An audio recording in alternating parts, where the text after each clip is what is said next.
Мына алдыдагы энеси мына.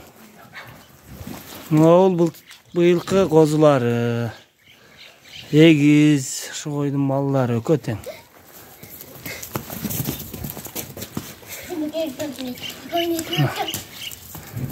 Кой биринчи тууганда ушул эгиз козун тууган. Быйыл курсагындагы экинчиси. Августтун 15-и Кочкордон чыккан, Кудай кааласа. Февралда тууса керек. Челин коёюн деп калды. 4 тиш кой. Кой 4 тиш, 2 тишинде мына экөөнү тууган.